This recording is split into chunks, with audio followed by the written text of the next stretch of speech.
Hello అండి, నమస్తే. నేను మీ doctor Sabitha, consultant surgeon, Neeraja hospital, Bhadrachalam. So ఇప్పుడు ఈ పేషెంట్ని చూస్తున్నారు కదా, తను 1 వీక్ బ్యాక్ మన దగ్గరకు వచ్చారు. తన కంప్లైంట్స్ ఏంటంటే చెస్ట్లో పెయిన్, ఫీవర్, కొద్దిగా గాలి తీసుకోవడంలో ఇబ్బంది.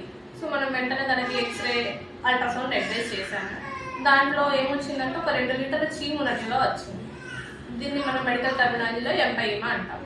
అసలు ఈ ఎంపైమా అంటే ఏంటి? ఎంపైమా అంటే మన లంగ్కి ప్లూరాకి మధ్యలో కొంచెం చీమ్ తయారవడం, ఈ స్పేస్లో చీమ్ తయారవడాన్ని ఎంపైమా అంటాం.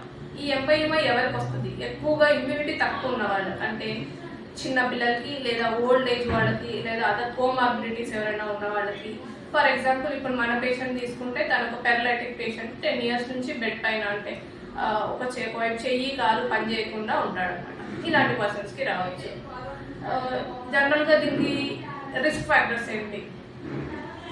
సివియర్ న్యూమోనియా ఉన్నప్పుడు పేషెంట్కి అలాంటి టైంలో సివియర్ న్యూమోనియా కాంప్లికేషన్గా ఈ పస్ ఫామ్ కావచ్చు, లేదంటే చెస్ట్కి ఏమైనా ట్రామా అంటే దెబ్బ తగిలినప్పుడు ఇలా చీమ్ ఫామ్ కావచ్చు.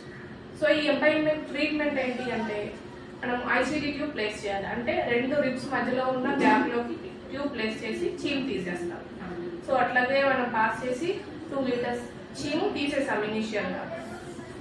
అలా రోజు కొద్దిగా వస్తూ ఒక 1 week తర్వాత అది మెల్లగా గ్రాడ్యువల్గా దాని క్వాంటిటీ తగ్గుతూ వస్తుంది.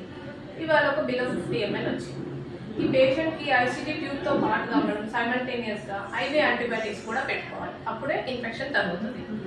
ఎప్పుడైతే 50 ml బిలో వచ్చిందో అప్పుడు మనం ఆ చెస్ట్ ట్రైన్ తీసేసి ఐసీడీ పేషెంట్ డిశ్చార్జ్ చేయొచ్చు. Thank you.